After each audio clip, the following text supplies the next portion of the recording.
کے بارے میں سوچتا تھا، اور نوجوانوں جب مبلغ کو دیکھا تو میں سوچا کہ مبلغ میرے گاؤں کا بھی چلتے اور وہاں کے لوگوں کے درمیان باتیں کرتے، گفتگو کرتے، اس علم کی باتیں کرتے تو شاید میرے گاؤں میں علم کی روشنی پھیلتی۔ یہ تمنا میرے سینے میں بہت دن سے تھا، لیکن اتفاق سے میں جس علاقے میں تھا، میرا کارخانہ تھا، تو وہاں مقصود بھائی بھی رہا کرتے تھے، لیکن ان سے میرا تعلق نہیں تھا۔ میں نہیں جانتا تھا کہ میرے علاقے کے رہنے والے ہیں، میں انہیں نہیں جانتا تھا میرا علاقہ ہے، ان کو دیکھتا تو میں سبحانیہ میں نماز پڑھ کے باہر نکلتے تو کچھ ساتھیوں سے گفتگو کرتے تھے۔ تو ایک بار اتفاق سے یہ ہوا کہ سلام کلام کے بعد پوچھے اور معلوم پڑ گیا کہ اپنے علاقے کے رہنے والے ہیں۔ تو میں نے ان سے سب سے پہلے، جب کہ سکندر بھائی کو یہ نہیں جانتے تھا اور لوگوں کو نہیں جانتے تھے، تو ان سے کہا کہ بھائی یہ ساتھ کیا جا سکتے ہیں؟ تو انہوں نے کہا کہ ہاں جا سکتے ہیں۔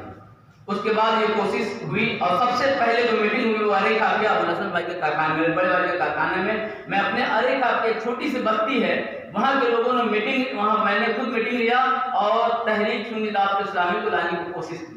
اور اس کے بعد ہفتے میں مقصود بھائی کو رکھا، اور پھر ہم لوگوں نے اپنے گاؤں میں سب سے پہلے کرانے کی بات کی، اور سکندر بھائی اس بات کی گواہ ہیں۔ میں نے ان کو بھی کہا تو انہوں نے اپنے گاؤں میں کرانے کے لیے تیار ہو گئے، اور پھر سکندر بھائی کے ذریعے یہ ہوا کہ مولانا منصور صاحب چندہ کے لیے گئے تھے اورنگ آباد سے دارالفاضل سیدنا سے، انہوں نے کہا کہ آپ لوگ گاؤں میں کرا رہے ہیں، یہ بہتر ہوتا کہ سب سے پہلے جو ہے آپ بڑا شہر میں، انہوں نے جگہ دیا۔ جو شہر میں جگہ دینے والی کی ذات ہے وہ مولانا منصور علی سبلات کی ذات ہے، جو اپنے مدرسے میں پروگرام کروائے، پہلے سیریز میں پروگرام ہوا، اس کے بعد علی کھاپ ہوا، اس کے بعد کئی مقامات پر ہوئے، عرفگنج ہوئے، اور پھر وہاں ہوا۔ اس کے بعد پھر اس طریقے سے یہ کارواں بنتا گیا، ادارہ تشکیل میں آیا، اور ادارے کے لیے جو سب سے پہلی میٹنگ ہوئی تھی پورا کے شخص نہیں بھائی، ادارے کے تعلق سے ہم لوگ سوچتے تھے کہ ادارہ قائم کیا جائے، تحریک ادارہ ہونا چاہیے تاکہ ہم نہیں پڑھے، ہم تربیت سیکھ نہیں سکیں، لیکن میرا آنے والا نسل ہم سے اچھا بنے، ایسا ماحول ہو کہ سنت رسول کے ماحول میں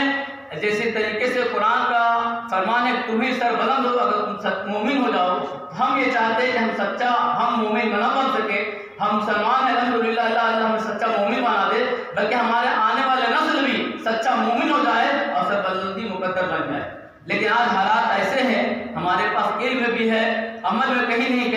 نہ کہیں کمزوری ضرور ہے جو ہم پستی کے طرف جا رہے ہیں، تو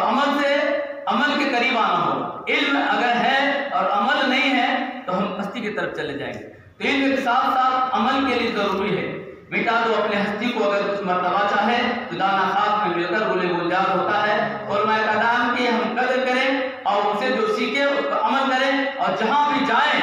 جو ہم سیکھے ہیں اس پر سب سے پہلے خود عمل کریں، اس کے بعد دوسرے کو بتائیں۔ اگر ایسا کریں گے تو تحریک اور ہمارا کارواں آگے بڑھتا چلا جائے گا اور کامیابی انشاءاللہ مقدر بن جائے گی۔ ہم سے کہنے میں اگر جو بھی لفظی ہوئی ہے اللہ تبارک و تعالیٰ سے دعا ہے کہ ہم اللہ تبارک و تعالیٰ ہمارے خطا کو معاف فرما دے، اور جن لوگوں نے بھی، بہت سارے لوگ ہمارے ساتھ جو حادثہ ہوا، بہت سارے لوگ ایسے ہیں جن کو میں جانتا ہوں وہ دعائیں کی، یہاں بھی دعائیں ہوئی ہے، اور بہت سارے دعائیں اللہ تعالیٰ جن لوگوں نے میرے لیے دعا کی، اللہ تعالیٰ ان سب کے ساتھ دونوں جہاں کی بھلائی عطا فرمائے، اور جن کو میں نہیں جانتا ہوں، جو میرے نہیں جانتا ہوں وہ دعا کے ایسے لوگوں کو بھی اللہ تعالیٰ ان مسلموں کو بھی کرم فرمائے۔ السلام علیکم ورحمۃ اللہ وبرکاتہ۔